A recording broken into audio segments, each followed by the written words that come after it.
Hello friends. तो कैसे हैं आप सब लोग? होप आप सब अच्छे होंगे, मैं भी यहाँ पे अच्छा हूं। हाँ जी, तो फ्रेंड्स हम लोगों ने क्या कर लिया था, हम लोगों ने रेजिडेंशियल स्टेटस शुरू किया हुआ है और हम लोगों ने फर्स्ट कैटेगरी शुरू की थी residential status of an individual, और उसमें रेजिडेंट कैसे निकालते हैं वो हम कंप्लीटली सीख चुके हैं, विद एक्सेप्शन सीख चुके हैं, राइट। तो एक्सेप्शन में दो एक्सेप्शन थी, वो मैंने करवा दी आपको दोनों, ये दोनों एक्सेप्शन मैंने करवा दी है। और इसके अलावा एक इंपॉर्टेंट नोट बचा हुआ है, वो और करवा दूं। हालांकि उस इंपॉर्टेंट नोट की जो कंप्लीट नॉलेज है वो आपको स्कोप ऑफ टोटल इनकम वाला पार्ट करने के बाद आएगी, लेकिन मैं बता देता हूं। पर्सन ऑफ इंडियन ओरिजिन मैं ऑलरेडी करवा चुका हूं आपको। Meaning of income from foreign sources, एक लाइन थी total income other than income from foreign sources, तो उसका मीनिंग क्या है? वो कह रहे हैं for the purpose of section 6 the expression income from foreign sources means the income which accrue or arise outside India। तो ये वाली इनकम हमें नहीं लेनी जो income accrue or arise outside India हुई है, एक्सेप्ट, लेकिन ये वाली लेनी है। हालांकि ये इनकम प्रैक्टिकली देखा जाए तो फॉरेन सोर्स की इनकम है, लेकिन इसको इंक्लूड करना है। Income derived from a business controlled और प्रोफेशन सेटअप इन इंडिया, पिछली क्लास में मैंने थोड़ा बताया था इसके बारे में। And which is not deemed to be accrue or arise in India. तो गाइस बड़ी सिंपल सी बात है, मैं आपको जो हमारा कंसेप्ट था वहां कई जगह लिखा था कि टोटल इनकम जो है वो एक्सीड करनी चाहिए 15 लाख रुपए से, और उसके बाद उसका जो आंसर है वो 120 डेज के हिसाब से हम देखा करते थे। या फिर मैं बोलूं डीम्ड रेजिडेंट वाले केसेस में सेक्शन 6(1)(a) में ये लैंग्वेज यूज होती है, वहां लिखा था total income other than income from foreign source, other than income from foreign source था। तो इसका मतलब आपको कौन कौन सी इनकम देखनी है? Other than income from foreign source वाली देखनी है। तो टोटल इनकम देखनी है जो other than income from foreign source है, ठीक है। इसका मतलब एक तो आपको उसकी इंडियन इनकम देखनी है, इंडियन इनकम देखनी है ऑफ कोर्स, और एक आपको उसकी वो इनकम देखनी है जो है तो फॉरेन सोर्स की, लेकिन उसे फॉरेन सोर्स की हम नहीं मानेंगे। कौन सी? ऐसी इनकम जो एक्रू और अराइज तो आउटसाइड इंडिया है, एक्रू और अराइज तो आउटसाइड इंडिया है, बट फ्रॉम अ बिजनेस या प्रोफेशन, फ्रॉम अ बिजनेस और प्रोफेशन कंट्रोल्ड फ्रॉम इंडिया है। वो एक ऐसे बिजनेस या प्रोफेशन से हो रही है जो कंट्रोल इंडिया से हो रहा है। तो बेसिकली इन दो इनकम का टोटल जो है वो एक्सीड करता है अगर 15 लाख से, वो अगर एक्सीड करता है 15 लाख से, तो हम लोग वो केसेस लेंगे, तो हम वो केसेस लेंगे जो एक्सप्लेनेशन 1 क्लॉज बी वाला पॉइंट था और एक सेक्शन 6(1) कैपिटल ए था। मैं फिर बोलूंगा, देखो आप अभी प्रिलिमिनरी स्टेज पे हो, आप इस चैप्टर को पहली बार पढ़ रहे हो, फर्स्ट टाइम, तो आप में ऐसे सोच लो कि हम तो इतना देखेंगे कि total income other than income from foreign source अगर एक्सीड करती है 15 लाख तो हम ऐसे आंसर करेंगे, अगर एक्सीड नहीं करती तो हम ऐसे आंसर करेंगे। क्योंकि ये जो नॉलेज है ना, ये डिटेल नॉलेज, ये आपको इस चैप्टर के बिल्कुल एंड में आएगी। जब चैप्टर खत्म होगा ना तब आपको समझ में आएगा कि इसका मतलब क्या था, और फिर जब आप इस चैप्टर को रिवाइज करेंगे तो आपको क्लियर, उस टाइम जब ये वाला टॉपिक दोबारा आएगा शुरुआत वाला, तो आपको लगेगा यस अब तो हमें मालूम है इसका मतलब क्या था। क्योंकि इसका कनेक्शन उस पॉइंट से है जो अभी आगे आना है, लेकिन फिर भी मैंने आपको बता दिया कि इसका मतलब ये है। ओके, आगे बढ़ते हैं। डीम्ड रेजिडेंट वाला पॉइंट मैं कर चुका हूं, तो मैं आपके साथ डीम्ड रेजिडेंट वाला पॉइंट कंप्लीट कर चुका हूं। तो बेसिकली मैं आपको याद दिलवा दूं, हमने शुरू किया था residential status of an individual. तो हमने स्टार्ट किया था इंडिविजुअल के साथ, हमने डिस्कस किया था इंडिविजुअल जो है वो या तो रेजिडेंट हो सकता है या वो नॉन रेजिडेंट हो सकता है। नॉन रेजिडेंट, रेजिडेंट कैसे हो सकता है ये मैंने आपको पढ़ा दिया। रेजिडेंट कैसे कैसे बन सकता है ये मैंने आपको बता दिया। रेजिडेंट वो बन सकता है दो बेसिक कंडीशन में से कोई एक पूरी करके, और वो बेसिक कंडीशन कभी 182 या फिर 60 प्लस 365 होती है, कभी 182 और नीचे भी 182 प्लस 365 होती है जब हम सेकंड कंडीशन को इग्नोर कर देते हैं। वो बेसिक कंडीशन कभी 182 या फिर 120 प्लस 365 हो सकती है। यस, और रेजिडेंट आप बन सकते हैं डीम्ड रेजिडेंट भी, यानी कि सेक्शन 61A के अकॉर्डिंग भी। तो रेजिडेंट आप दो तरीके से बन सकते हैं। रेजिडेंट आप दो तरीके से बन सकते हैं, एक बाय फुलफिलिंग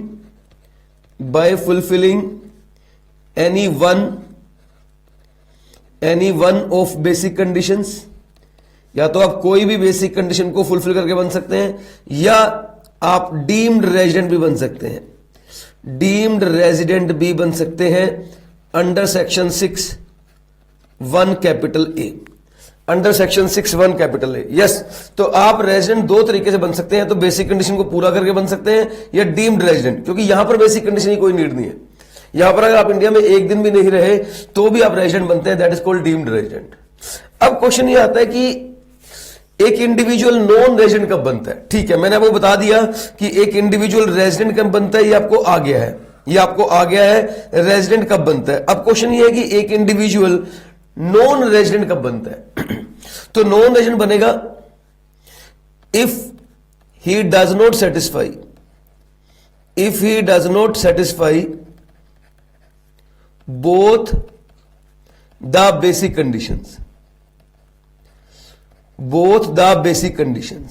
अगर वो दोनों बेसिक कंडीशन पूरी नहीं करता तो वो नॉन रेजिडेंट है, and he is not deemed resident under section 61A, और वो डीम्ड रेजिडेंट भी नहीं होना चाहिए, क्योंकि आप बोलोगे सर ठीक है वो कंडीशन पूरी नहीं करता लेकिन वो तो डीम्ड है तो बन गया रेजिडेंट, बिल्कुल सही बात है। तो नॉन रेजिडेंट कब बनेगा, एक तो वो दोनों बेसिक कंडीशन पूरी नहीं कर रहा और वो 61A के अकॉर्डिंग रेजिडेंट भी नहीं होना चाहिए, तो फिर हम बोलेंगे वो नॉन रेजिडेंट है। तो गाइस मैंने आपको रेजिडेंट करवा दिया और अभी अभी मैंने आपको नॉन रेजिडेंट भी करवा दिया। तो नॉन रेजिडेंट में करवाने वाला कुछ नहीं है, सिर्फ यही बताना था कि जो रेजिडेंट नहीं होता वो नॉन रेजिडेंट होता है। अगर आप नॉन रेजिडेंट की डेफिनेशन पढ़ेंगे, नॉन रेजिडेंट की डेफिनेशन जो है वो सेक्शन 2 क्लोज 30 में गिवन है, सेक्शन 2 क्लोज 30 में गिवन है, और वहां लिखा है resident, non resident means who is not a resident, जो रेजिडेंट नहीं है वो नॉन रेजिडेंट है।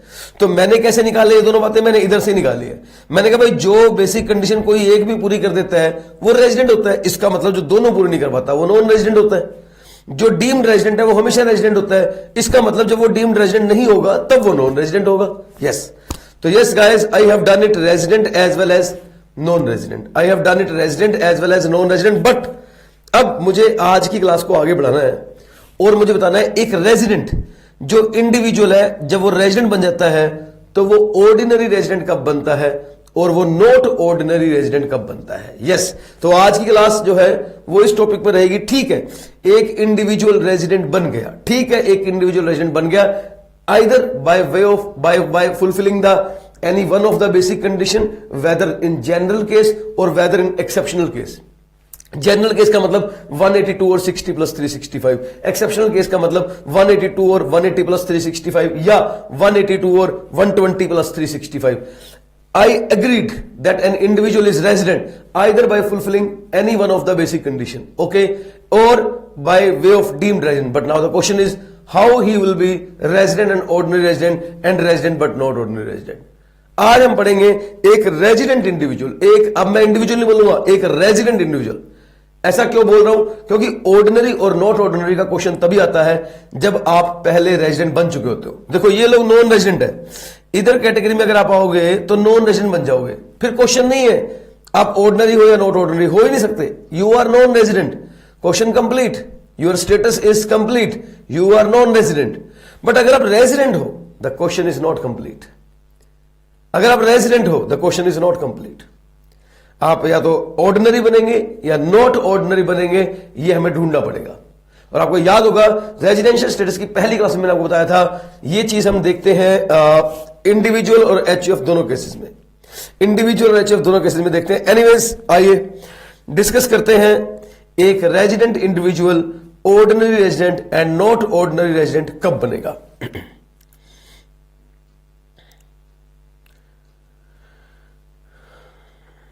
Resident individual whether ordinary resident और नॉट। एक रेजिडेंट इंडिविजुअल ऑर्डिनरी रेजिडेंट बनेगा या नहीं बनेगा, मतलब नहीं बनेगा मतलब है नॉट ऑर्डिनरी बनेगा, नॉट ऑर्डिनरी बनेगा। ठीक है, इसको करवाने से पहले मैं आपको एक छोटी सी पीपीटी दिखाना चाहूंगा, दैट इज वेरी इंपॉर्टेंट। कह रहे एक resident individual is said to be ordinary resident in India. एक रेजिडेंट इंडिविजुअल को ऑर्डिनरी रेजिडेंट इन इंडिया मान लिया जाएगा if he satisfy both the additional condition. अगर वो दो एडिशनल कंडीशन है, अगर वो दोनों पूरी कर देता है तो हम मान लेंगे वो ऑर्डिनरी रेजिडेंट इन इंडिया है। देखिए सर, एक इंडिविजुअल है और जब आपको यह पता करना होता है कि वो रेजिडेंट है या नहीं है, तो आपको बेसिक कंडीशन में से कोई एक कंडीशन फुलफिल करनी होती है। लेकिन एक इंडिविजुअल जब रेजिडेंट बन जाता है और आपको यह पता करना है वो ऑर्डिनरी है या नॉट ऑर्डिनरी है, तो उस वक्त जिस कंडीशन को हमें पूरा करना होता है that is known as additional condition. उन कंडीशनल का नाम है एडिशनल कंडीशन, और ये दोनों है और आपको दोनों कंडीशन फुलफिल करनी होती है। यहां पर भी दो कंडीशन है लेकिन आपको एनी वन फुलफिल करनी होती है। गाइस मैं थोड़ा सा कंपैरिजन कर रहा हूं, रेजिडेंट जानने के लिए, रेजिडेंट हो या नॉन रेजिडेंट हो, यह पता करने के लिए जिन कंडीशन को पूरा करना होता है उसे बेसिक कंडीशन कहा जाता है। ऑर्डिनरी हो या नॉट ऑर्डिनरी हो, इसको जानने के लिए जिन कंडीशन को पूरा कहा जाता है उसे एडिशनल कंडीशन कहा जाता है। रेजिडेंट जानने के लिए बेसिक कंडीशन में से कोई एक फुलफिल करनी होती है, जबकि एडिशनल ऑर्डिनरी या नॉट ऑर्डिनरी जानने के लिए आपको दोनों एडिशनल कंडीशन पूरी करनी पड़ेंगी। ओके, ठीक है सर, थोड़ा सा क्लैरिटी आ गई है। फिर से पढ़ता हूं, एक रेजिडेंट इंडिविजुअल यानी कि वो इंडिविजुअल जो ऑलरेडी रेजिडेंट बन चुका है। A resident individual is said to be ordinary resident in India. एक रेजिडेंट इंडिविजुअल को ऑर्डिनरी रेजिडेंट इन इंडिया कहा जाएगा if he satisfy both the additional condition. R but NOR, resident but not ordinary resident कब होगा? एक resident individual को not ordinary कहा जाएगा जब वो एडिशनल कंडीशन सेटिस्फाई नहीं करेगा। यहां पर मैं 2 पॉइंट और जोड़ूंगा, अभी वेट करना, यहां पर मैं 2 पॉइंट और जोड़ूंगा, लेकिन अभी नहीं, रुक जाओ। एक ये देखो, एडिशनल कंडीशन जो है वो 2 होती है। अगर आपने पहली पूरी कर दी और दूसरी पूरी नहीं की तो आपको ऑर्डिनरी रेजिडेंट नहीं कहा जाएगा, क्योंकि ऑर्डिनरी रेजिडेंट तब माना जाता है जब आप दोनों एडिशनल पूरी करते हो। आपने तो एक पूरी की पहले वाली और दूसरी वाली तो पूरी नहीं की, तो you will be resident, you will still resident but not ordinary resident. याद रखना, आप यहां आए हो ऑलरेडी रेजिडेंट बनके, आप यहां आए हो ऑलरेडी रेजिडेंट बनके और आप चेक करने जा रहे हो मैं ऑर्डिनरी हूं या नॉट ऑर्डिनरी, तो आंसर अब कभी नॉन रेजिडेंट नहीं आएगा। आप रेजिडेंट बन चुके हो, यस यू आर रेजिडेंट, अब आप रेजिडेंट बन चुके हो, आइदर ऑर्डिनरी बनोगे या नॉट ऑर्डिनरी बनोगे। मान लीजिए आपने पहली कंडीशन पूरी नहीं की लेकिन दूसरी पूरी कर दी एडिशनल, तो क्या होगा? Still you will be resident but not ordinary resident. मान लो आपने दोनों पूरी कर दी, yes now this time you will be called resident and ordinary resident in India. But suppose आपने दोनों पूरी नहीं की, दोनों पूरी ना करने पर कई बच्चों को लगता है ये नॉन रेजिडेंट बन गया। नहीं भाई, ये स्टिल रेजिडेंट है but not ordinary resident in India. आप नॉन रेजिडेंट नहीं बन सकते हो, क्योंकि यहां पर आप जब चेक करने आए हो कि आप ऑर्डिनरी हो या नहीं हो, यू आर ऑलरेडी रेजिडेंट। आप बेसिक कंडीशंस को पूरा करके, बेसिक कंडीशन वाला लेवल पार करके यहां पे आए हो, आप रेजिडेंट बन के यहां पे आए हो। अब जवाब 2 में से कोई एक आएगा, या तो ऑर्डिनरी या नॉट ऑर्डिनरी।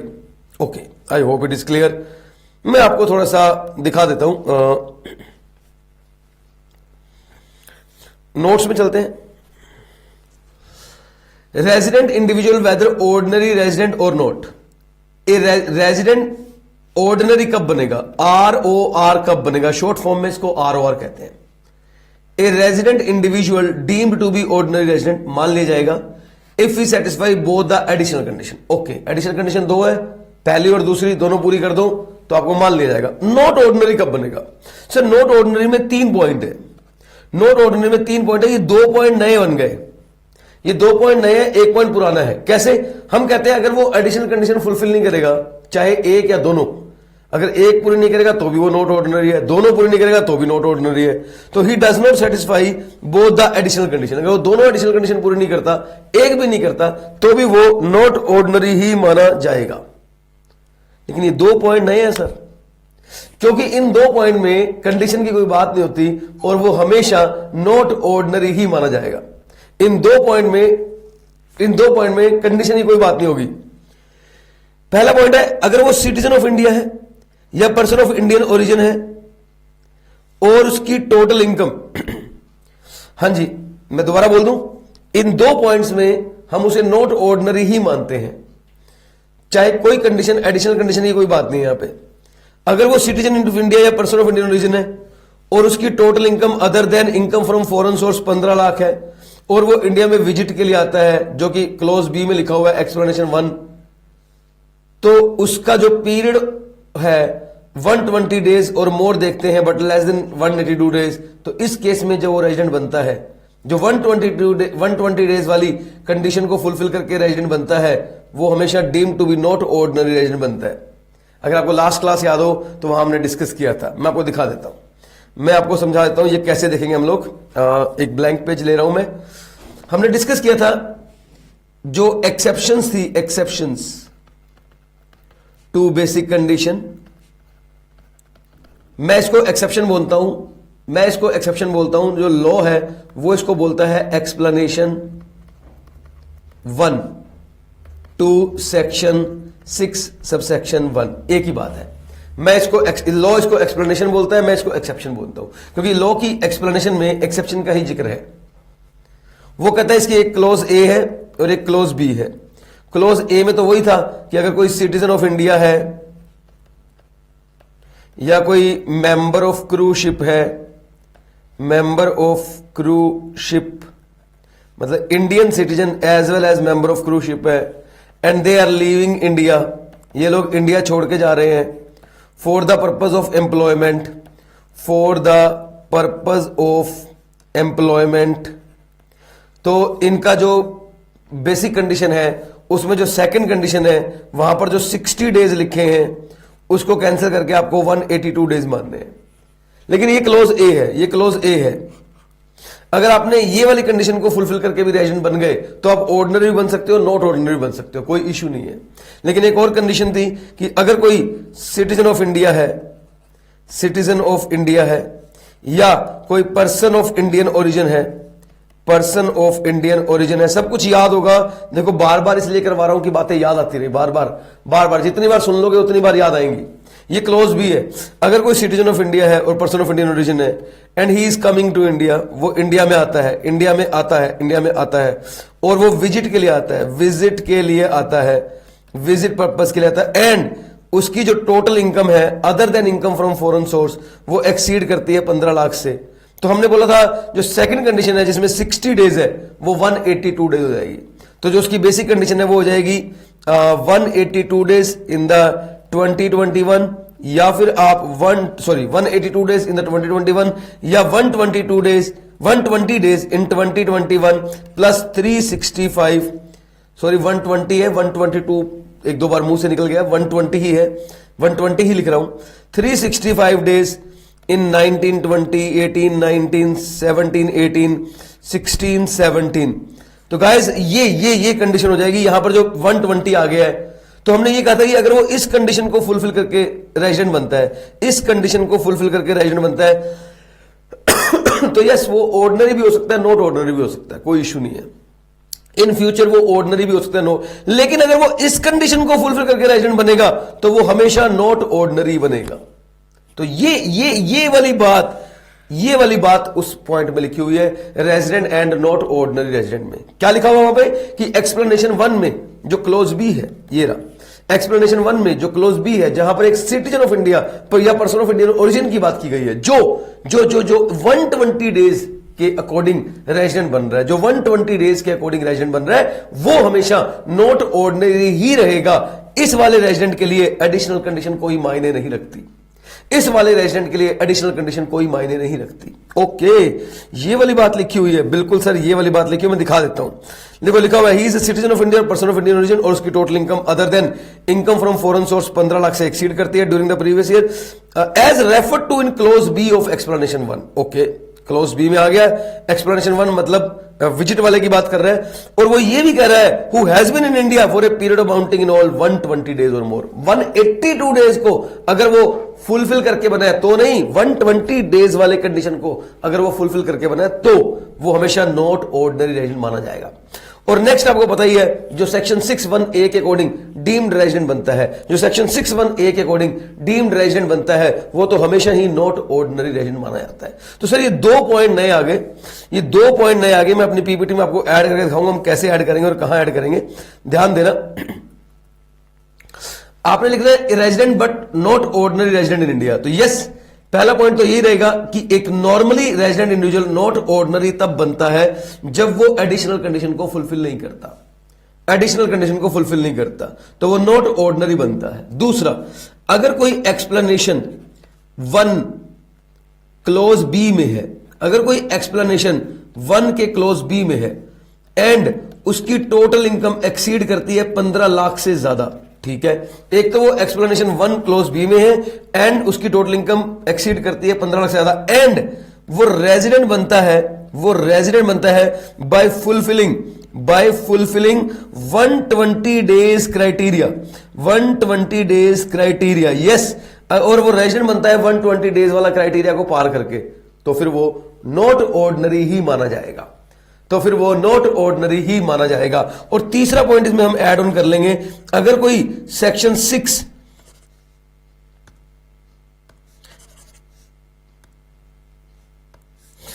अगर कोई रेजिडेंट बनता है, रेजिडेंट बनता है बाय फुलफिलिंग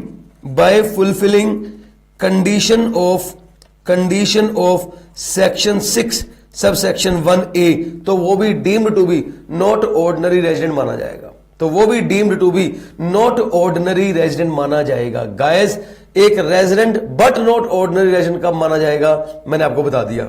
एक जनरल केस है, जहां जहां ये डीम्ड रेजिडेंट वाले केस है, इनको छोड़ दो, इन 2 के अलावा वो नॉट ऑर्डिनरी तभी बनेगा अगर वो दोनों एडिशनल कंडीशन में से एक कंडीशन पूरी नहीं करता या दोनों एडिशनल पूरी नहीं कर पाता, तो हम बोलते हैं he is ordinary but not ordinary resident in India.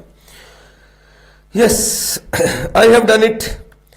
अब मुझे आपको बताना है कि वो एडिशनल कंडीशन दोनों कौन सी है और उसको पूरा कैसे करते हैं। यस सर, आज की क्लास का target how to what are the additional condition, उसको पूरा कैसे करते हैं और उसके कंटेक्स्ट में प्रैक्टिकल क्वेश्चन कैसे बनेगा, and then we can say कि yes additional condition is over, और हम लोगों ने रेजिडेंट के साथ ऑर्डिनरी रेजिडेंट भी सीख लिया, नॉट ऑर्डिनरी भी सीख लिया, एंड देन हम कहेंगे कि हमारा residential status of individual is complete. देखो, एडिशनल कंडीशन 2 है, मैं आपको पहले बता चुका हूं। पहले मैं आपको दोनों कंडीशन दिखा देता हूं, फिर मैं आपको एक एक करके सिंगल कंडीशन को एनालाइज करूंगा। बहुत ध्यान से देखना, बड़ा इंटरेस्टिंग है। एडिशनल कंडीशन नंबर 1 है, he must be resident in India, he must be resident in India at least 2 years। आप रेजिडेंट हो, पहले से रेजिडेंट हो, इट्स ओके। आपको ऑर्डिनरी बनना है, यस, ऑर्डिनरी बनने के लिए एडिशनल कंडीशन में 2 में से एक दोनों पूरी करनी पड़ती है, हाँ दोनों पूरी करनी पड़ती है। पहली कंडीशन ये है कि 10 सालों में से, आउट ऑफ 10 ईयर्स में से आप 2 बार इंडिया में रेजिडेंट होने चाहिए। You must be resident. You must be resident at least 2 years.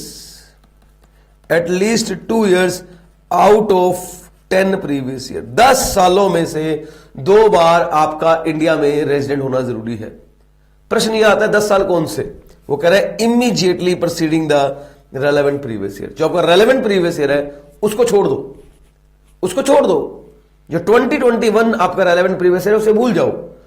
उसके बाद उस 2021 को छोड़कर उसके पिछले 10 सालों में आपको 2 बार इंडिया में रेजिडेंट होना पड़ेगा। ओके,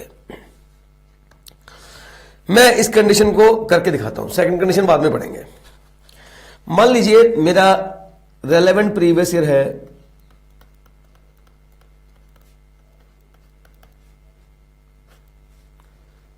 2021, हाँ ठीक है, या इधर लिख देता हूं उसको।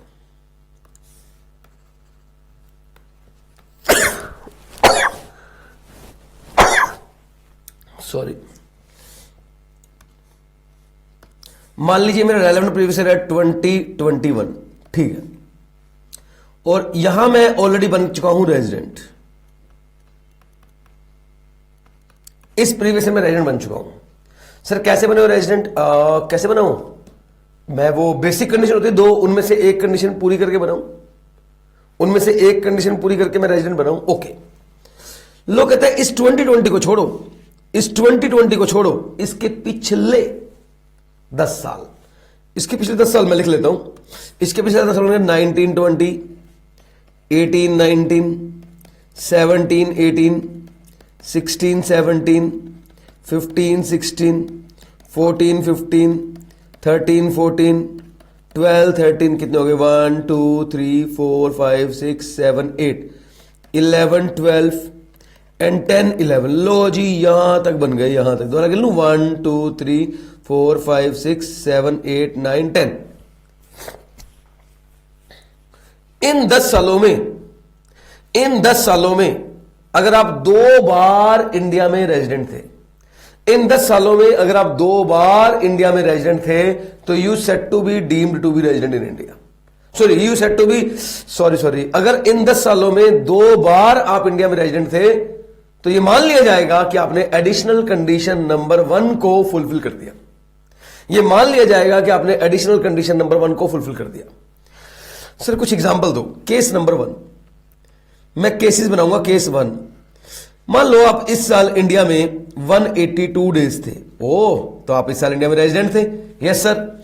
मान लीजिए इस साल आप इंडिया में नहीं थे, मान लीजिए इस साल आप इंडिया में नहीं थे, इस साल भी नहीं थे, इस साल भी नहीं थे, इस साल भी नहीं थे, लेकिन इस साल आप इंडिया में 185 डेज थे, तो यानी कि आप इस साल भी इंडिया में रेजिडेंट थे। यस, तो आपने 10 सालों में 2 बार इंडिया में रेजिडेंट बन गए, 10 सालों में 2 बार इंडिया में रेजिडेंट थे।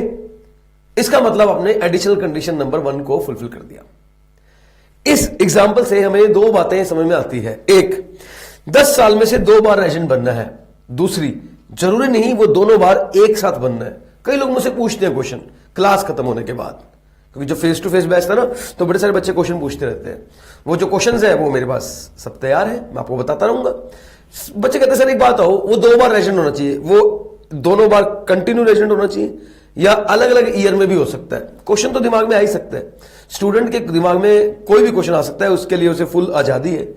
इसलिए हम क्वेश्चंस को मैक्सिमम कवर करने की कोशिश करते हैं। तो सर जरूरी नहीं है कि वो 2 साल कंटिन्यू हो, वो किसी भी 2 साल, एनी 2 ईयर इंडिया में रेजिडेंट होना चाहिए। एनी 2 ईयर, कोई भी 2 साल वो इंडिया में रेजिडेंट हो सकता है। ओके, केस नंबर 1 आपको मेरे ख्याल में क्लियर हो गया है। केस नंबर 2, मान लीजिए वो इंडिया में 1920 में 100 डेज था। ओके, यहां भी 100 डेज था। ओके, यहां भी 100 डेज था। ओके, यहां भी 100 डेज था। ओके, यहां भी 100 डेज था। ओके, यहां भी 100 डेज था। ओके, मेरा क्वेश्चन है क्या अब वो 10 साल में 2 बार रेजिडेंट बन पा रहा है? जवाब है हां। कैसे? सर देखिए, इस साल वो 60 प्लस है, 60 डेज से ज्यादा है। ओ, और इसके पिछले 4 सालों में वो 365 से ज्यादा है। तो अगर कोई बंदा इंडिया में 60 प्लस हो और पिछले 4 सालों में 365 प्लस हो, तो वो भी तो रेजिडेंट बनता है। ये बेसिक कंडीशन नंबर 2 में लिखा हुआ है। तो सर मतलब ये कि 2 बार रेजिडेंट बनने के लिए आप कोई भी बेसिक कंडीशन से 2 बार रेजिडेंट बन सकते हो। ये कोई जरूरी नहीं है कि आपको फर्स्ट वाली कंडीशन को ही पूरा करके दोनों बार रेजिडेंट बनना है। आप कोई भी 2 बेसिक कंडीशन पूरी करके, दोनों में से कोई भी बेसिक कंडीशन पूरी करके रेजिडेंट बनो। सर लेकिन ये तो एक बार बना है, दूसरी बार यहां बन जाएगा। इस साल भी तो 60 प्लस है और इसके पिछले 4 सालों में भी तो 365 प्लस हो रहा है। तो गाइस, उसे 10 साल में 2 बार रेजिडेंट बनना है। द कंडीशन इज उसे 10 साल में 2 बार रेजिडेंट बनना है। लेकिन 10 साल में से कौन से 2 बार रेजिडेंट बनना है ये उसकी मर्जी, हमें क्या मतलब, वो 10 साल में 2 बार रेजिडेंट हो। और कौन सी कंडीशन को पूरा करके बनना है ये भी कोई इशू नहीं है। ये भी कोई इशू नहीं है कि वो 10 साल में से कोई भी 2 कंडीशन पूरी करके रेजिडेंट बन सकता है। कोई भी 2 कंडीशन में से कोई भी एक कंडीशन पूरी करके, बेसिक की दोनों कंडीशन में से कोई भी एक पूरी करके रेजिडेंट बन सकता है। ओके, एक और एग्जांपल लूंगा। ये एग्जांपल बड़ी मस्त है। ये एग्जांपल जो है ना, अभी मतलब एग्जाम में कभी नहीं आई, एक बार आई थी आज से 10-11 साल पहले, वो भी सीए के एग्जाम में 10-11 साल पहले आई थी। तो एग्जाम्पल बड़ी खतरनाक है, बहुत ध्यान सुनना। एग्जाम्पल में क्या है वो सुनो। मतलब सीएस और सीएमए के कोर्स में नहीं आई ये वाला क्वेश्चन जो मैं आप दिखाने वाला हूं, फ्रेम करने वाला हूं, सीए के एग्जाम में आया है। तो वो लिखा था यहां पर वो रेजिडेंट है, 182 डेज है, तो बोला ठीक है रेजिडेंट है। फिर वो यहां पे नहीं है, इंडिया में नहीं है, इंडिया में नहीं है, इंडिया में नहीं है, इंडिया में नहीं है, इंडिया में नहीं है, इंडिया में नहीं है, इंडिया में नहीं है, और लास्ट ईयर में वो इंडिया में 70 डेज है। और इसके पिछले 4 साल क्वेश्चन में गिवन थे डाटा एक्स्ट्रा, 9, 10, 8, 9, 7, 8, 6, 7, ये गिवन था। अब गिवन था तो गिवन था, और यहां पर 100 डेज 100 डेज 100 डेज 100 डेज लिखा हुआ था। क्वेश्चन था कि बताइए क्या उसने ये माना जाएगा कि उसने एडिशनल कंडीशन नंबर 1 फुलफिल कर दी या नहीं कर दी, एडिशनल कंडीशन नंबर 1 फुलफिल कर दी या नहीं कर दी। अब स्टूडेंट के आंसर 50-50 थे। मैं आपको दोनों स्टूडेंट का लॉजिक समझाता हूं क्या क्या बोला। कुछ स्टूडेंट ने कहा सर ये इस साल रेजिडेंट माना जाएगा, क्योंकि भले ही उसके 70 डेज है, लेकिन पिछले 4 सालों में 365 प्लस है, तो 60 प्लस है और 365 है, और इससे रेजिडेंट माना जाएगा। माना वो 4 साल उन 10 सालों के बाहर आ रहे हैं। जो हमें देखने 10 होते हैं, हमें 10 देखने होते हैं, हमारे लिए 10 बोला गया, ये देखो ये हमें 10 देखने हैं। माना वो 4 एक्स्ट्रा साल जो है वो 10 सालों के बाहर है, लेकिन वो जो रेजिडेंट बन रहा है वो तो 10वें साल में बन रहा है, वो तो इन 10 के अंदर है। भाई माना ये 4 साल 10 के बाहर है, लेकिन वो जो रेजिडेंट बनेगा वो तो इसी ईयर में बनेगा ना, इस 10-11 में, और ये तो 10 के अंदर आता है, तो यस इसे रेजिडेंट मानना चाहिए, ये कंडीशन फुलफिल होनी चाहिए। कुछ स्टूडेंट ने कहा कि जब लिखा हुआ है 10 में से 2 बार देखना है, तो हम 10 के बाहर जाएं ही क्यों? हम नहीं देखते 10, हम मानते ही नहीं है 10 क्वेश्चन में गिवन है, हम मानेंगे वो नॉन रेजिडेंट है। That is the answer. 2 लोगों ने अलग अलग आंसर दिया। द क्वेश्चन इज सही आंसर क्या है? And the right answer is first वाला, यस ये रेजिडेंट माना जाएगा।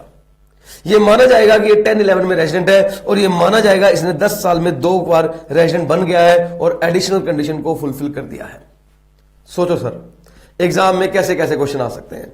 आपकी नॉलेज, आपका दिमाग, आपका आईक्यू सब सुपर फास्ट चाहिए एट दैट टाइम। नॉलेज होती है लोगों के पास, लेकिन उसे अप्लाई करना भी आना चाहिए, और वो तब आता है जब आप मैक्सिमम प्रैक्टिस करते हैं, कंसेप्ट को बार बार सुनते हैं, कंसेप्ट को बार बार समझते हैं, उसकी प्रैक्टिस पे प्रैक्टिस करते हैं, तो फिर टेक्निकल क्वेश्चंस भी एकदम से क्लिक हो जाते हैं कि इनको कैसे करना है। That is the only way to do. Okay, एक और एग्जांपल लूंगा, वो बड़ी मस्त एग्जांपल है। एक बंदा है इंडिया में, 181 डेज था, 181 डेज था, 181 डेज था, 181 डेज था, 181 डेज था, 181 डेज था, 181 days, 181 days, 181 days, 181 days. Question है बताइए वो रेजिडेंट बना नहीं बना? अब आप बोलेंगे रेजिडेंट बन जाएगा। मैं बोलूंगा क्यों? आप बोलेंगे 60 प्लस है और पिछले 4 सालों में 365 प्लस है। बात सही है, लेकिन क्वेश्चन में ये लिखा था ये जो 181 डेज हर साल इंडिया में आ रहा है ना, ये हर साल इंडिया में आ रहा है, ये एक सिटीजन ऑफ इंडिया है, ये एक सिटीजन ऑफ इंडिया है, और ये इंडिया में विजिट के लिए आ रहा है। और मैं अज्यूम कर लेता हूं इसकी टोटल इनकम 15 लाख से कम है। मैं अज्यूम कर लेता हूं इसकी टोटल इनकम 15 लाख से कम है, ठीक है? क्योंकि जब ये क्वेश्चन आए हुए हैं जिस जमाने में, उस जमाने में ये रूल ही नहीं था 15 लाख से ज्यादा वाला।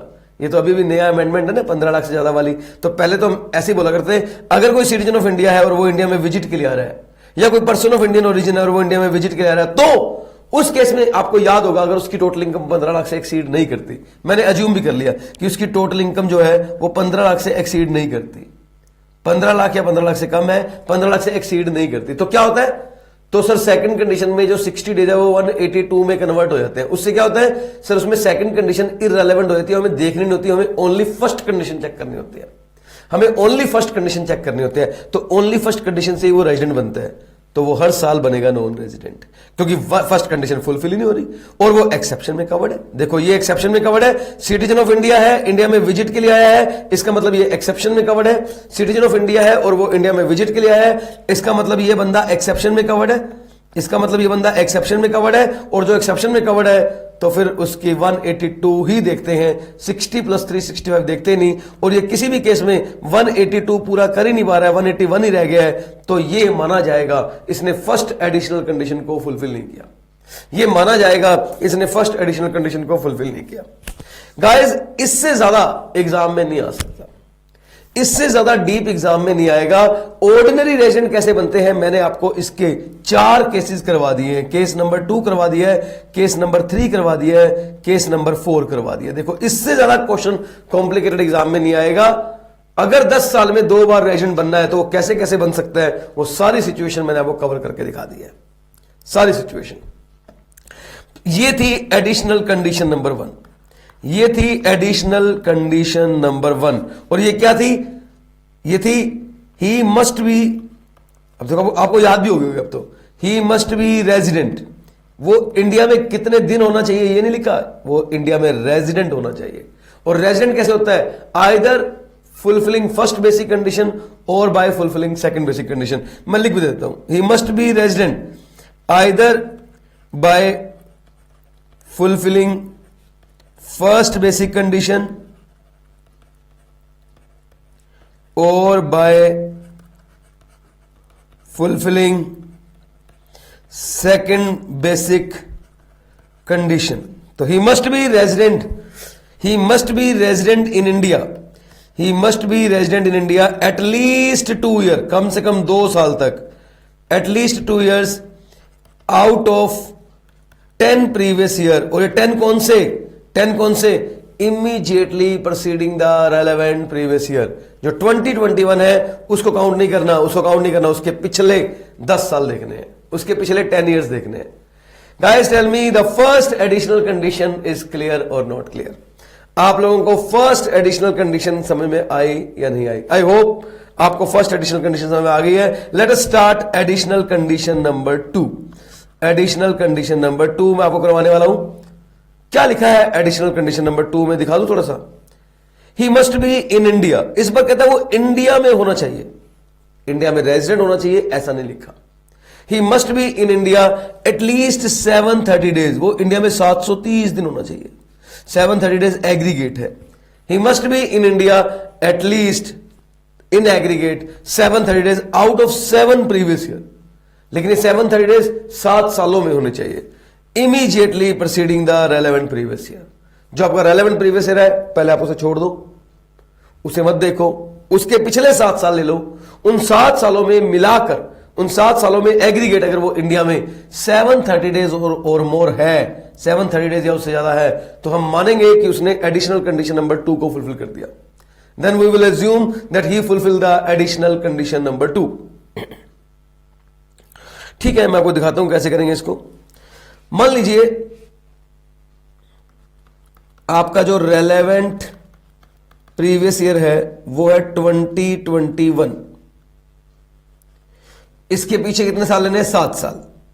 कौन कौन से आएंगे? 1920, 1819, 1718, 1617, 1516, 1415, 1314। 1 2 3 4 5 6 7, यहीं तक देखना है। 7 इन 7 सालों में अगर आप इंडिया में 730 या उससे ज्यादा दिन थे, अब रेजिडेंट नॉन रेजिडेंट कोई इशू नहीं है, बस 730 दिन होने चाहिए आप। जैसे मान लो आप इंडिया में 100 डेज थे, आप थे ही नहीं, अब थे ही नहीं, अब 200 डेज थे, अब थे ही नहीं, अब 300 डेज थे, ठीक है। और आप मान लीजिए यहां पर भी आप 100 डेज थे, तो 100, 200, 300, 300, 600 और 700 हो गए, तो आपने कंडीशन को फुलफिल नहीं कर पाए। आप condition not fulfilled, not fulfilled. Condition fulfil कब होगी? जब आप इंडिया में एटलीस्ट इन एग्रीगेट 730 डेज होंगे। सर कोई और केस लो ना, आप यहां पर इंडिया में 100 डेज थे, यहां भी 100, यहां नहीं थे, यहां नहीं थे, यहां 200, यहां 300, यहां 100, तो सर कितने हो गए? 1, 200, 400, 300, 700, 800, 800। तो 800 जो है वो 730 डेज से ज्यादा है, तो यस कंडीशन फुलफिल्ड। अब जो कंडीशन है वो फुलफिल्ड हो गई है।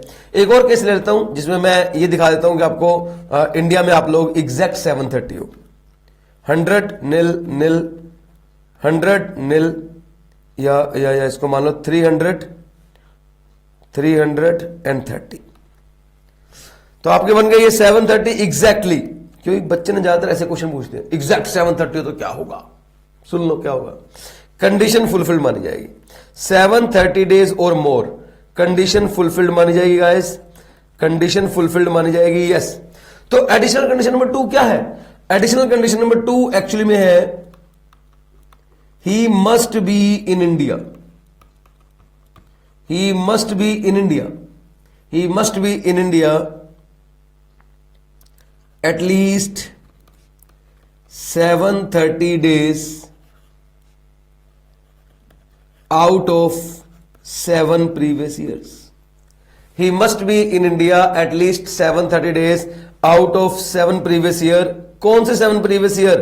जो कि immediately preceding the relevant previous year, immediately preceding the relevant previous year है, वो 7 प्रीवियस ईयर, उनमें से अगर आप इंडिया में 730 डेज हो तो yes you deem to be fulfil the second additional condition. और हमने दोनों कंडीशन पूरी कर दी तो ये माना जाएगा कि आप ROR है। सर एक बड़ा क्वेश्चन है जो दिमाग में हमेशा आता है, वो क्वेश्चन डिस्कस करूंगा आपके साथ। आपको कौन सी कंडीशन फुलफिल करना इजी लगी है? स्टूडेंट कहता जी हमें ना सेकंड बेसिक कंडीशन करना फुलफिल करना इजी लगा है, फर्स्ट थोड़ी सी टेक्निकल है लेकिन सेकंड काफी इजी है। तो आप एग्जाम में एक काम क्यों नहीं करते, पहले सेकंड को फुलफिल कर लो। सर उससे क्या होगा? उससे होगा ये कि मान लो सेकंड कंडीशन को आपने चेक किया और आपको लगा सेकंड कंडीशन फुलफिल नहीं हो रही, तो आपको फर्स्ट चेक करने की जरूरत ही नहीं पड़ेगी। आप सीधा बोल दो he is not ordinary resident in India, he is resident but not ordinary, क्योंकि ऑर्डिनरी वही बनता है जो दोनों को कंडीशन को फुलफिल करता है। आप सेकंड को फुलफिल कर ही नहीं पाए, अब अगर आप फर्स्ट को फुलफिल कर भी लोगे तो क्या हो जाएगा? फर्स्ट को फुलफिल करने से कुछ नहीं होगा। जब आप सेकंड ही फुलफिल नहीं कर पाए तो फर्स्ट को फुलफिल करने से क्या होगा? तो आप बच सकते हो फर्स्ट कंडीशन को चेक करने से।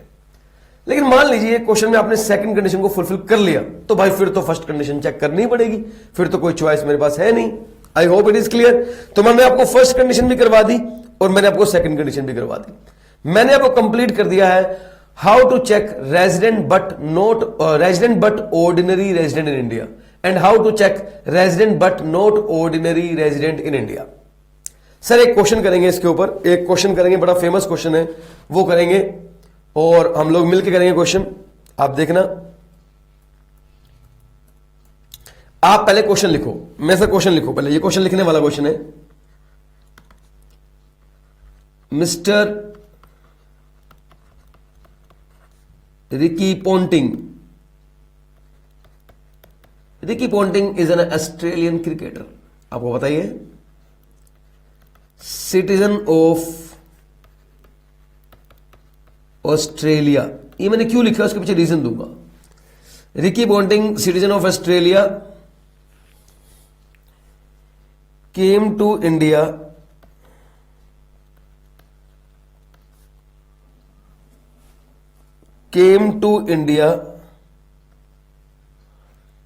every year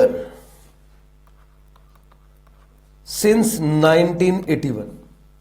मैंने अज्यूम किया है रिकी पोंटिंग जो है वो इंडिया में आते हैं हर साल, वो सिटीजन ऑफ ऑस्ट्रेलिया है, इंडिया में आते हैं हर साल, एवरी ईयर फॉर कितने दिन के लिए आते रहता हूं? 100 डेज के लिए या 185 डेज के लिए।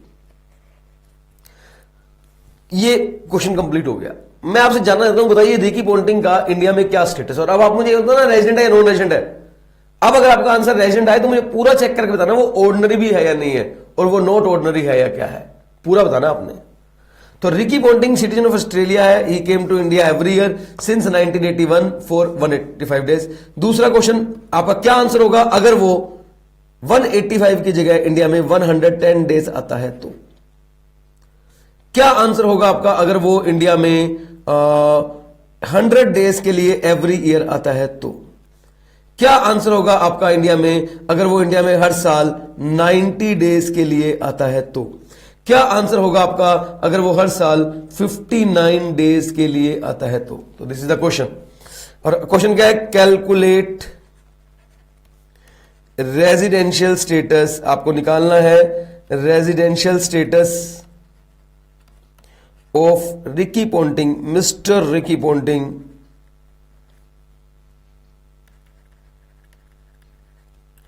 फॉर असेसमेंट ईयर 21-22, जो आपका असेसमेंट ईयर है ना उसके लिए आपको कैलकुलेट करना है. You have to calculate for assessment year 21-22, that is applicable for your exam. तो calculate the residential status of mister Ricky Ponting for assessment year 21-22. Calculate करो. सर ये एक क्वेश्चन है नहीं, ये 5 क्वेश्चन है. आपको इसका आंसर अलग देना पड़ेगा, इसका आंसर अलग देना पड़ेगा, इसका आंसर अलग देना पड़ेगा, इसका आंसर अलग देना पड़ेगा. मैंने ये बोला मान लीजिए वो इंडिया में हर साल 185 डेज के लिए आता तो क्या आंसर आएगा, हर साल 110 डेज के लिए आता तो क्या आंसर आएगा, 100 डेज के लिए आता तो क्या आंसर आएगा, 90 डेज के लिए आता तो क्या आंसर आएगा, 59 डेज के लिए आता तो क्या आंसर आएगा. You have to tell. ये क्वेश्चन आपको करके दिखाना है. सर आप ही करवा दो, मैं ही करवाऊंगा, चिंता ना करें बालक, मैं ही करवाऊंगा. ये क्वेश्चन भी, ये बहुत इजी क्वेश्चन है, दिखने में टेक्निकल लग रहा है but this question is very very easy. हम लोग इसको करने वाले हैं. लिख लो आप आराम से, लिख लो.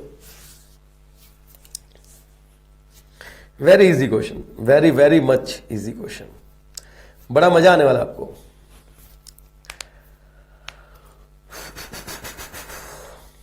शुरू करूं इसको. ओके देखो मैं इस क्वेश्चन को स्टार्ट कर देता हूं और मैं इस क्वेश्चन का आंसर जो है वो इसी पेज पे ही करूंगा. आंसर मैं यही लिखूंगा, ठीक है ना, आंसर मैं यही लिखूंगा, लेकिन इसकी एक्सप्लेनेशन मैं अगले पेज पे दूंगा आपको. आंसर मैं आपको यहीं लिख के दूंगा. पहले आप समझो क्वेश्चन को. मिस्टर रिकी पोंटिंग जो है वो सिटीजन ऑफ ऑस्ट्रेलिया है. ये एक्सेप्शन में कवर्ड नहीं है, ये कोई एक्सेप्शन में कवर्ड नहीं है, क्योंकि एक्सेप्शन में कवर्ड होने के लिए या तो सिटीजन ऑफ इंडिया होते हो या पर्सन ऑफ इंडियन ओरिजिन होते हो. क्वेश्चन में कुछ लिखा नहीं कि वो पर्सन ऑफ इंडियन ओरिजिन है या नहीं है, कोई इसके ग्रैंडफादर कहां थे, कुछ नहीं लिखा, तो हम मानेंगे ये एक्सेप्शन में कवर्ड नहीं है.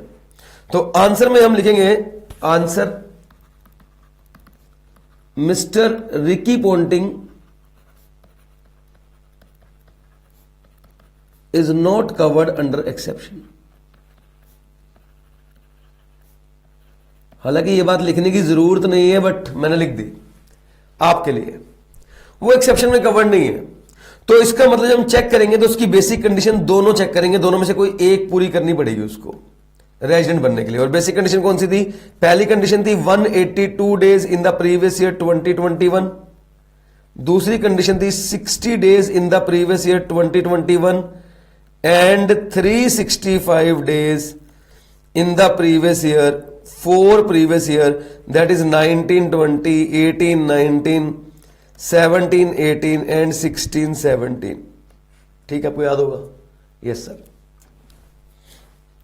अब पहला क्वेश्चन, वो इंडिया में हर साल आता है 185 डेज के लिए, तो क्या आंसर आएगा? अच्छा एक काम और करता हूं, मैं यहां के बाद एक और पेज ले लेता हूं, 2 पेज और ले लेता हूं. एक मैं चेक करूंगा उसका एडिशनल कंडीशन, क्योंकि बाय चांस अगर वो रेजिडेंट बन गया तो फिर हमें उसकी एडिशनल कंडीशन भी चेक करनी पड़ेगी. और एडिशनल कंडीशन 1 इस पेज पे चेक करूंगा और 2 नेक्स्ट पेज पे चेक करूंगा यहां पर. तो मैं दोनों कंडीशन चेक करूंगा एडिशनल, अगर वो रेजिडेंट बना तो, और देख लेंगे वो दोनों कंडीशन पूरी कर पा रहा है नहीं कर पा रहा, क्योंकि तभी तो हम आंसर दे पाएंगे ना पूरा. एडिशनल कंडीशन 1 में जो रेलेवेंट प्रीवियस ईयर है वो 2021 है, इसको छोड़ देते हैं, इसके लास्ट 10 साल लिख लेते हैं. 19, 20, 18, 19, 17, 18, 16, 17, 15, 16, 14, 15, 13, 14, 12, 13, 11, 12, 11, 12, 10, 11. Guys, 1, 2, 3, 4, 5, 6, 7, 8, 9, 10. कुछ स्टूडेंट को लगता है कितना इजी है, बैक लिखना है, लेकिन सर कभी कभी लिखने में गलती हो जाती है, प्रैक्टिस नहीं होती, गलती हो जाती है. मैं भी कभी कभी गलती से 17, 18, 18, 17 ऐसे भी लिख देता हूं. तो guys practice as much you can, मेरी बात समझना. दूसरी तरफ हम बात करें तो 2021 को प्रीवियस ईयर है, इसके पीछे के 7 इयर्स यानी कि 19, 20, 18, 19, 17, 18, 16, 17, 15, 16, 14, 15 एंड 13, 14.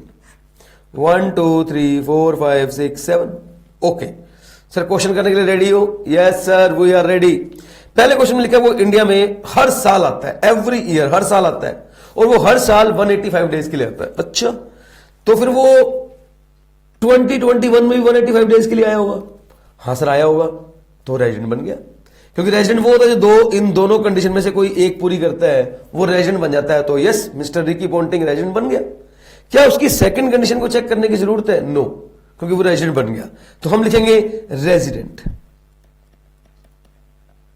बट ये आंसर यहां खत्म नहीं होगा।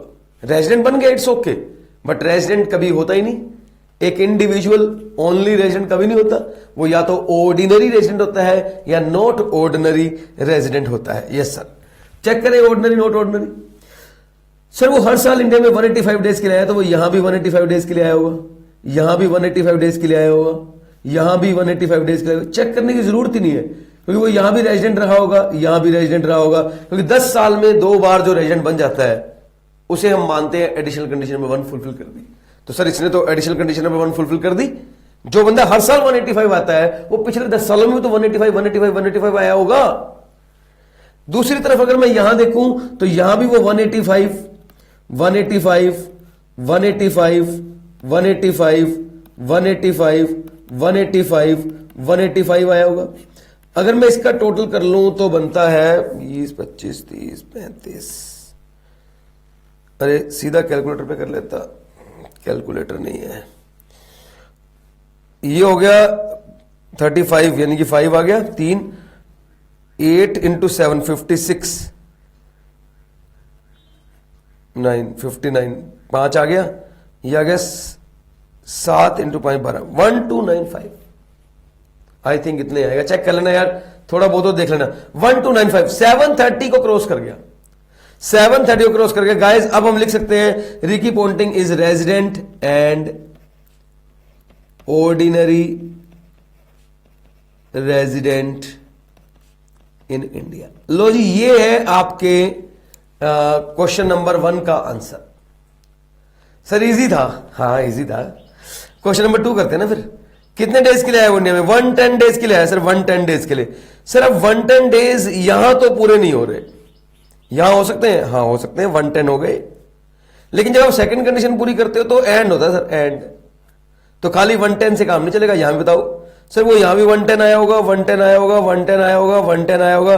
सर ये 440 बन गए। Oh fulfilled, he fulfilled the second basic condition, he fulfilled the second basic condition guys, he fulfilled the second basic conditions, yes।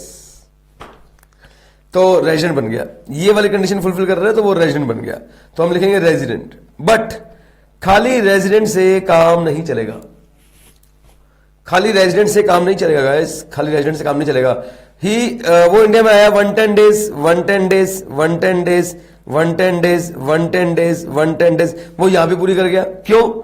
Resident है, क्योंकि 60 प्लस है और पिछले 4 सालों में 365 प्लस है।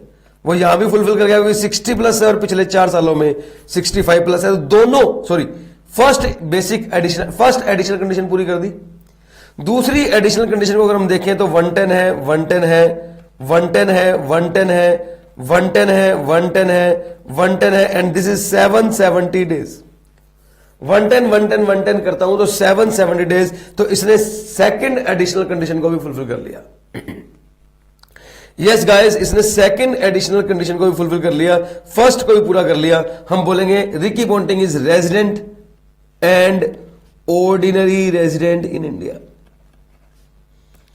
Ordinary resident in India. He is resident and ordinary resident in India.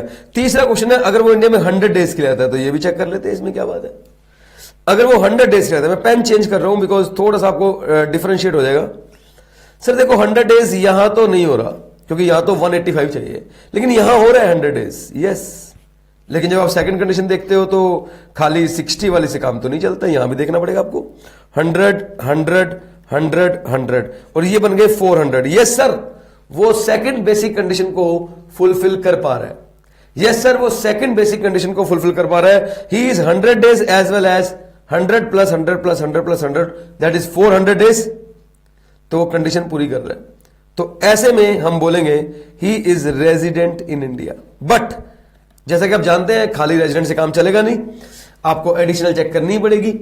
तो 100 days है यहां पे भी 100 डेज है, यहां पे भी 100 डेज है, यहां पे भी 100 डेज है, यहां पे भी 100 डेज है, यहां पे भी 100 डेज है, आगे भी 100 डेज है। ऑफ कोर्स मैं लिख नहीं रहा हूं, तो यहां तक काफी है। तो सर यहां पर वो रेजिडेंट बन जाएगा। क्यों? 60 प्लस है और इसके पिछले 4 सालों में वो 365 डेज है इंडिया में। यहां पे भी रेजिडेंट बन जाएगा क्योंकि 60 प्लस है और इसके पिछले 4 सालों में 365 डेज है। तो यस सर, वो 2 बार रेजिडेंट बन गया, इसका मतलब उसने एडिशनल कंडीशन नंबर 1 पूरी कर दी। लेकिन एडिशनल कंडीशन नंबर 2 अभी देखना बाकी है। जब मैं एडिशनल कंडीशन नंबर 2 में जाऊंगा, वो 100 डेज है, 100 डेज है, 100 डेज है, यहां भी 100 डेज है, यहां भी 100 डेज है, यहां भी 100 डेज है, यहां भी 100 डेज है। टोटल नंबर ऑफ डेज हो गए उसके 700। और 700 डेज का मतलब है 730 डेज पूरे नहीं हुए, यानी कि condition not fulfilled. Sir condition fulfil नहीं हुई, उसने एडिशनल कंडीशन नंबर 1 को तो फुलफिल किया लेकिन सेकंड को फुलफिल नहीं कर पाया। हम बोलेंगे resident and not ordinary resident in India. Resident and not ordinary resident in India. लो जी, वो रेजिडेंट है but not ordinary resident in India है। ओके, नेक्स्ट क्वेश्चन है, अगर वो इंडिया में 90 डेज के लिए है तो क्या आंसर आएगा? प्लीज क्वेश्चन को ध्यान से देखो। सर 90 डेज वो यहां तो पूरा कर नहीं पाएगा, लेकिन ये पूरा कर रहा है, 160 वाली कंडीशन को पूरा कर रहा है। बट द क्वेश्चन इज, क्या 60 वाली कंडीशन को पूरा करे काम चल जाएगा? नहीं सर, ये भी देखना पड़ेगा। तो इसमें क्या आएगा? सर यहां 90 डेज 90 डेज, ये लाइन जो है ब्लू वाली गलती से लग गई है, कट नहीं है, कोई काटा नहीं है मैंने, गलती से लाइन लग गई होगी। 90 90 90 टोटल हो गया 360। ओहो, ये सेकंड कंडीशन फुलफिल नहीं कर पाया। इसने 60 को तो पूरा किया लेकिन 365 वाले पूरे नहीं कर पाया, यानी कि ये ना ये कंडीशन पूरी कर पाया, ना ये कंडीशन पूरी कर पाया, ना फर्स्ट ना सेकंड। सर इसमें इसको आगे चेक करने की जरूरत नहीं है, यहीं पे हम कह सकते हैं कि Mister Ricky Ponting is non resident in India. Non resident in India, yes sir. Now the next question is 59 days. 59 days, तो सर ये भी बनेगा non resident in India. Sir ऐसा क्यों बनाया मैंने non resident in India?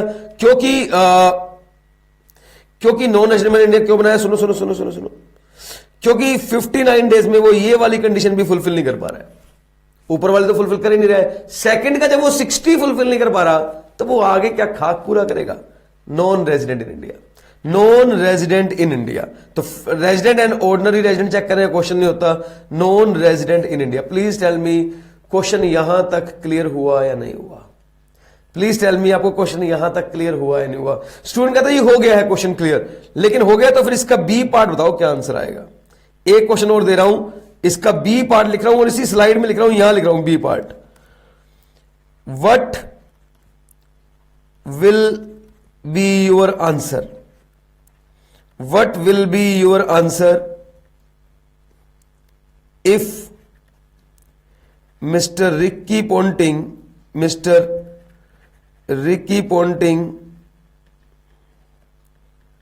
is a person of Indian origin? क्या answer होता आपका अगर mister Ricky Ponting person of Indian origin होते? मतलब ये सिटीजन ऑफ ऑस्ट्रेलिया की जगह है, अगर वो पर्सन ऑफ इंडियन ओरिजिन होते तो इन्हीं 5 केसेस में आपका क्या आंसर आता? That is my question, that is my question कि आपका क्या आंसर आएगा अगर मिस्टर रिकी पॉन्टिंग इन्हीं 5 केसेस में पर्सन ऑफ इंडियन ओरिजिन है। सर सुनिए, अगर मिस्टर रिकी पॉन्टिंग इन्हीं 5 केसेस में पर्सन ऑफ इंडियन ओरिजिन है तो पहली बात, mister Ricky Ponting is covered under exception. Mister Ricky Ponting जो है वो एक्सेप्शन में कवर्ड हो गए हैं। कैसे एक्सेप्शन में? कौन आता है? सिटीजन ऑफ इंडिया या person of Indian origin coming to India for visit. तो यस, इस क्वेश्चन में जो मिस्टर रिकी पॉन्टिंग है, he is a person of Indian origin, आपने मान लिया, and he is coming to India for visit. Sir visit कहां है? अरे विजिट क्या होता है? जो इंडिया में कुछ पर्टिकुलर डेज या मंथ के लिए आता है उसे हम विजिट कहते हैं, जो वापस जाने के लिए आता है उसे हम विजिट कहते हैं। तो वो 185 डेज के लिए आता है, उसके बाद चला जाता है, तो he is coming to India for visit. Very simple. Okay sir, exception में कवर हो गया। अब एक्सेप्शन में क्या होता है? ओनली फर्स्ट कंडीशन चेक करनी होती है, सेकंड चेक ही नहीं करनी होती। मैंने अज्यूम किया his total income does not exceed 15 lakh, और जब क्वेश्चन में कुछ ना लिखा हो तो हम अज्यूम करते हैं his total income from other than income from foreign sources exceed rupees 15 lakh, sorry does not exceed rupees 15 lakh, does not exceed. तो उस केस में क्या होता है सर? उस केस में 60 डेज जो होते हैं that is converted into 182 days, और उस केस में हम क्या करते हैं सर? हम सेकंड कंडीशन को पूरी तरह इररेलेवेंट कर देते हैं।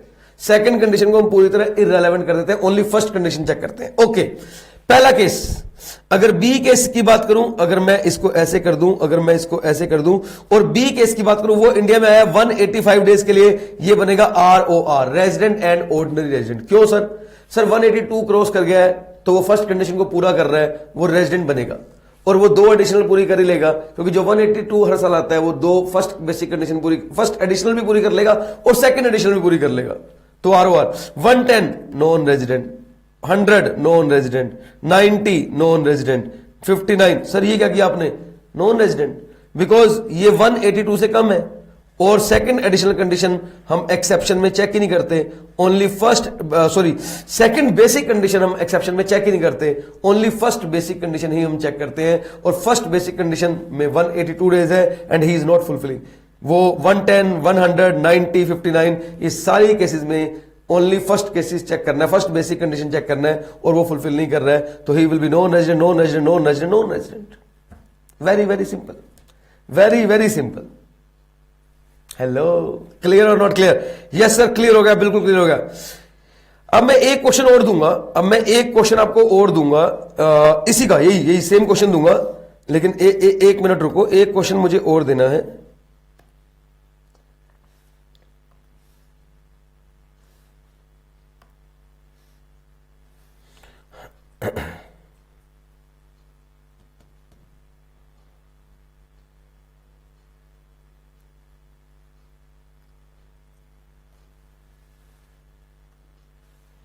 यस, अब मैं एक क्वेश्चन और दूंगा।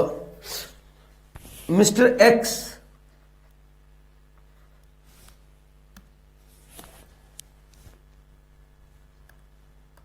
हाँ जी, एक क्वेश्चन और दूंगा। मिस्टर रिकी पॉन्टिंग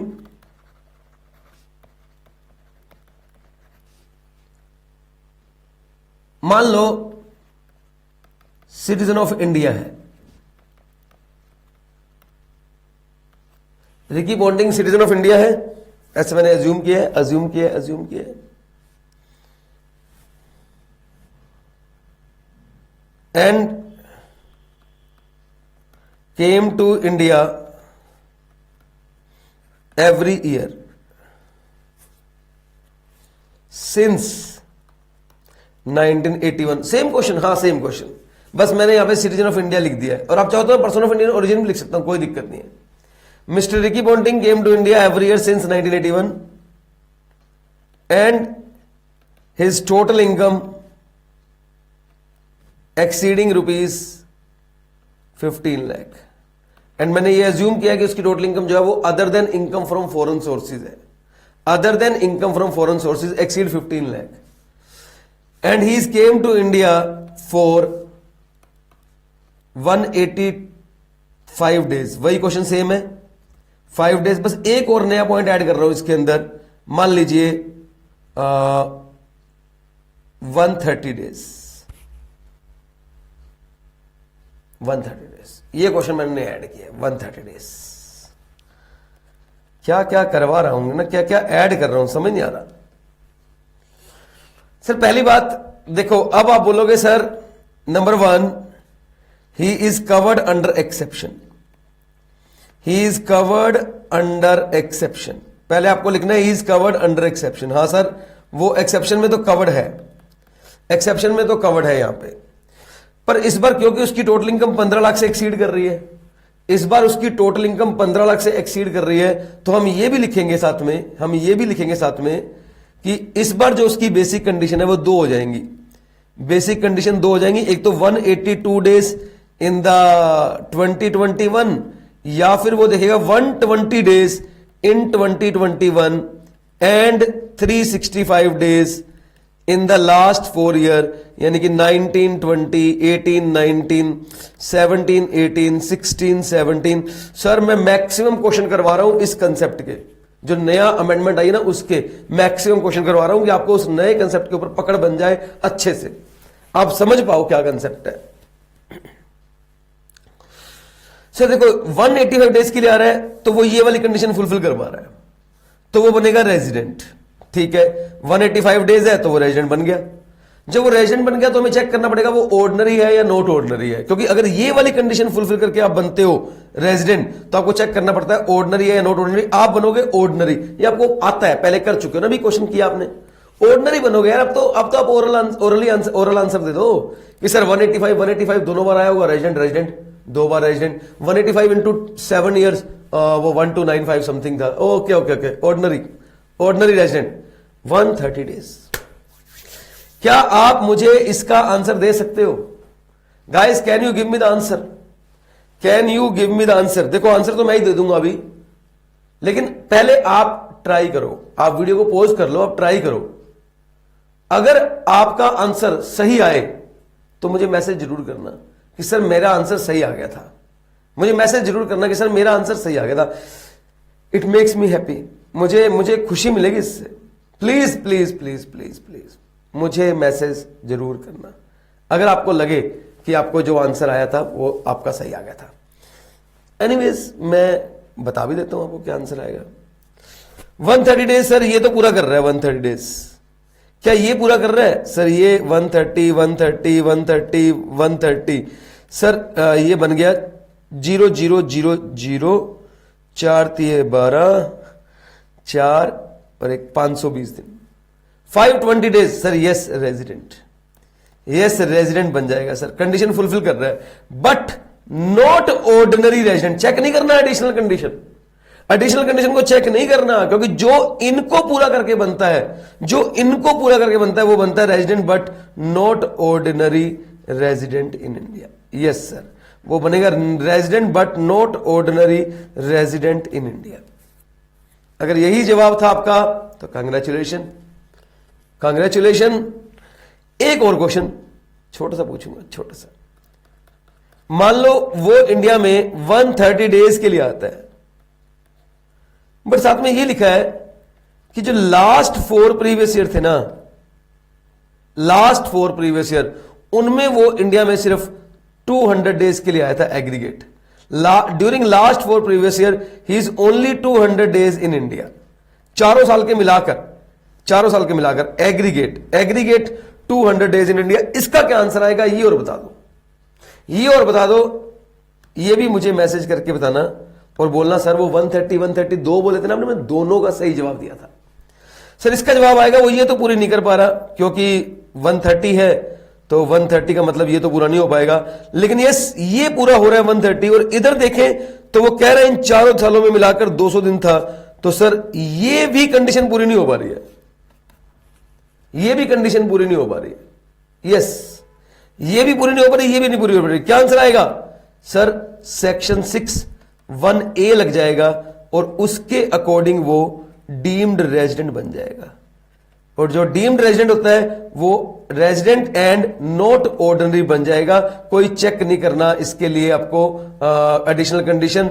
तो not ordinary resident in India. Yes sir, the answer is resident but not ordinary resident in India. But इस बार जो वो डीम्ड रेजिडेंट बनेगा वो सेक्शन 6(1)(a) के अकॉर्डिंग बनेगा। स्टूडेंट कहते हैं हमें कैसे पता लगेगा 6(1)(a) के अकॉर्डिंग बनेगा? 6(1)(a) में क्या लिखा हुआ है? वो सिटीजन ऑफ इंडिया होना चाहिए, है। उसकी टोटल इनकम 15 लाख से एक्सीड करनी चाहिए, है। और वो किसी और अदर कंट्री में टैक्स पे नहीं करना चाहिए। मैंने अज्यूम किया है वो किसी अदर कंट्री में टैक्स पे नहीं कर रहा है, वो किसी अदर कंट्री में टैक्स पे नहीं कर रहा है। और वो इंडिया में 6(1) को भी फुलफिल नहीं कर रहा है। 6(1) को फुलफिल करोगे तो 6(1) के अकॉर्डिंग रेजिडेंट हो, यानी कि एक्सेप्शन के साथ। अगर आप एक्सेप्शन को फुलफिल करोगे तो आप रेजिडेंट हो 6(1) के अकॉर्डिंग, लेकिन वो रेजिडेंट बन ही नहीं रहा 6(1) के अकॉर्डिंग। 6(1) के एक्सप्लेनेशन क्लोज बी के अकॉर्डिंग रेजिडेंट नहीं बन रहा है, तो 6(1)(a) लग जाएगा। यस सर, 6(1)(a) लग गया। ऊपर वाले में 6(1)(a) क्यों नहीं लगा? लग तो यहां भी जाता ना, यहां क्यों नहीं लगा? क्योंकि यहां वो रेजिडेंट बन गया कंडीशन को पूरा करके। अगर आप कंडीशन को बी वाली कंडीशन को पूरा करके बन गए, अगर आप इस वाली कंडीशन को पूरा करके बन गए तो ओके, नहीं बने तो फिर 6(1)(a) लग जाएगा। लेकिन याद रखना 6(1)(a) लगेगा तभी जब यहां सिटीजन होगा। अगर यहां पर्सन ऑफ इंडियन ओरिजिन होता, अगर मान लो मैं यहां पर्सन ऑफ इंडियन ओरिजिन कर दूं तो इस 130 का आंसर नॉन रेजिडेंट हो जाएगा, क्योंकि फिर ये पूरी नहीं हो पा रहा, ये भी पूरा नहीं हो पा रहा, नॉन रेजिडेंट। 6(1)(a) चेक नहीं करोगे? नहीं करूंगा, क्योंकि 6(1)(a) सिर्फ सिटीजन ऑफ इंडिया के लिए चेक करते हैं। अभी बहुत सारे ऐसे क्वेश्चंस हम करेंगे जब प्रैक्टिकल क्वेश्चंस करने का टाइम आएगा, बट राइट नाउ के लिए मोर देन सफिशिएंट है इतने सारे क्वेश्चन, मोर देन सफिशिएंट है इतने सारे question. Guys please tell me, please tell me the concept is clear और not clear. Yes, I have done resident and ordinary resident in India. I have done it resident as well as ordinary, not ordinary resident in India. In fact, मैं बोलना चाहूंगा मैंने complete कर दिया residential status of an individual. Residential status of an individual I have done complete. Today is complete. हमने इसको complete कर दिया. अगली क्लास में हम शुरू करेंगे residential status of Hindu undivided family. Yes guys, अगली क्लास में जो हम स्टार्ट करेंगे ना, that is residential status of individual, HUF. Next class we are going to start residential status of Hindu undivided family. Please tell me up to this point clear or not clear. I hope it is clear. तो guys, आज के लिए हम इतना ही करेंगे. Balance we will do the next class. Till then, bye bye.